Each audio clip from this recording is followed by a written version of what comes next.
লখিমপুৰ জিলাৰ ঘুনাখুটিত প্ৰবল গৰাখহনীয়া নৈৰ বুকুত বিলীন হৈ গ'ল খেতি মাটি লগতে ঘৰৰ ভেটি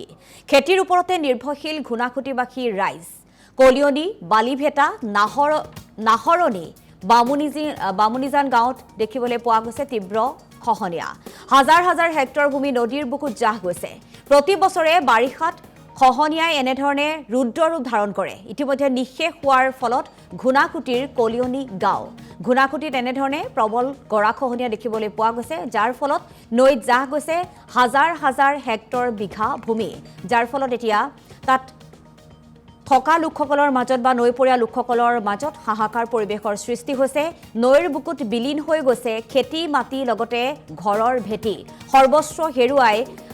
হাহাকাৰ কৰিছে স্থানীয় লোকসকলে খেতিৰ ওপৰতে যেহেতু নিৰ্ভৰশীল ঘুনাখুটিবাসী ৰাইজ কলিয়নি বালিভেটা নাহৰণী বামুনিজান গাঁৱতো দেখিবলৈ পোৱা গৈছে তীব্ৰ গৰাখহনীয়া আৰু এই গৰাখহনীয়া এতিয়া ভয়ংকৰ ৰূপ ধাৰণ কৰিছে শীঘ্ৰে গৰাখহনীয়া ৰোধৰ বাবে চৰকাৰৰ ব্যৱস্থা গ্ৰহণৰ আহ্বান জনাইছে হাজাৰ হাজাৰ হেক্টৰ বিঘা ভূমি নদীৰ বুকুত জাহ গৈছে আৰু প্ৰতি বছৰে বাৰিষাত গৰাখহনীয়াই এনেধৰণে ধাৰণ কৰে ৰুদ্ৰ ৰূপ ইতিমধ্যে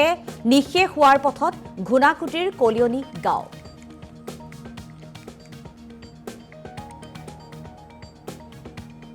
এতিয়া গৰা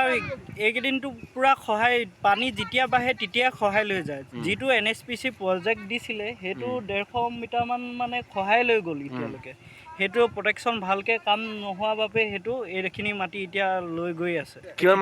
খেতি মাটি লৈ গৈ আছে খেতি এয়া আহু ধান খেতি বহুত লৈ গ'ল এইটো এতিয়া মানুহে ক'ৰ পৰা খাব আৰু এতিয়া যিমান মূল্য বৃদ্ধি হৈছে এতিয়া কিনি খাবলৈও মানুহৰ আমাৰ নৈপৰীয়া মানুহৰ অসুবিধা কিনি খাবলৈ বাঢ়ি গৈছে ঘৰ বাঢ়ি গৈছে কি গাঁও এইটো এখন 1 নং বামুনিজান আচ্ছা কিমান গাঁও লৈ গৈছে কহাই বামুনিজান আৰু কলিয়নি দুখন গাঁও এই গৰাখহনীয়াত যা গৈছে আকৌ এতিয়া ৰিটাৰ্ণ চাপৰি পাতি পিনি আকৌ লৈ গৈছে মাটি এইখিনি লখিমপুৰ জিলাৰ ঘুনাখুটিত প্ৰবল গৰাখহনীয়া নৈৰ বুকুত বিলীন হৈ গ'ল খেতি মাটি লগতে ঘৰৰ ভেটি খেতিৰ ওপৰতে নিৰ্ভৰশীল ঘুনাখুটিবাসী ৰাইজ কলিয়নি বালিভেটা নাহৰণী বামুনিজান গাঁৱত দেখিবলৈ পোৱা গৈছে তীব্ৰ খহনীয়া হাজাৰ হাজাৰ হেক্টৰ ভূমি নদীৰ বুকুত জাহ গৈছে প্ৰতি বছৰে বাৰিষাত খহনীয়াই এনেধৰণে ৰুদ্ৰ ৰূপ ধাৰণ কৰে ইতিমধ্যে নিঃশেষ হোৱাৰ ফলত ঘুনাখুটিৰ কলিয়নি গাঁও ঘুনাখুটিত এনেধৰণে প্ৰবল গৰাখহনীয়া দেখিবলৈ পোৱা গৈছে যাৰ ফলত নৈত জাহ গৈছে হাজাৰ হাজাৰ হেক্টৰ বিঘা ভূমি যাৰ ফলত এতিয়া তাত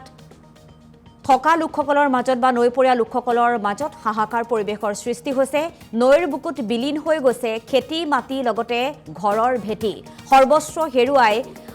হাহাকাৰ কৰিছে স্থানীয় লোকসকলে খেতিৰ ওপৰতে যেহেতু নিৰ্ভৰশীল ঘুনাখুটিবাসী ৰাইজ কলিয়নি বালিভেটা নাহৰণী বামুনিজান গাঁৱতো দেখিবলৈ পোৱা গৈছে তীব্ৰ গৰাখহনীয়া আৰু এই গৰাখহনীয়া এতিয়া ভয়ংকৰ ৰূপ ধাৰণ কৰিছে শীঘ্ৰে গৰাখহনীয়া ৰোধৰ বাবে চৰকাৰৰ ব্যৱস্থা গ্ৰহণৰ আহ্বান জনাইছে হাজাৰ হাজাৰ হেক্টৰ বিঘা ভূমি নদীৰ বুকুত জাহ গৈছে আৰু প্ৰতি বছৰে বাৰিষাত গৰাখহনীয়াই এনেধৰণে ধাৰণ কৰে ৰুদ্ৰ ৰূপ ইতিমধ্যে নিঃশেষ হোৱাৰ পথত ঘুনাখুটিৰ কলিয়নি গাঁও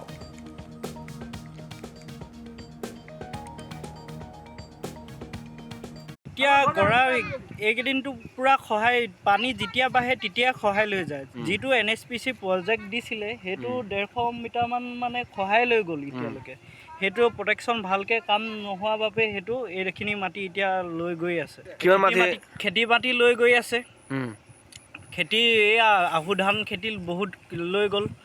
এইটো এতিয়া মানুহে ক'ৰ পৰা খাব আৰু এতিয়া যিমান মূল্য বৃদ্ধি হৈছে এতিয়া কিনি খাবলৈও মানুহৰ আমাৰ নৈপৰীয়া মানুহৰ অসুবিধা কিনি খাবলৈ বাঢ়ি গৈছে ঘৰ বাঢ়ি গৈছে কি গাঁও এইটো এখন 1 নং বামুনিজান আচ্ছা কিমান গাঁও লৈ গৈছে কহাই বামুনিজান আৰু কলিয়নি দুখন গাঁও এই গৰাখহনীয়াত যা গৈছে আকৌ এতিয়া ৰিটাৰ্ণ চাপৰি পাতি পিনি আকৌ লৈ গৈছে মাটি এইখিনি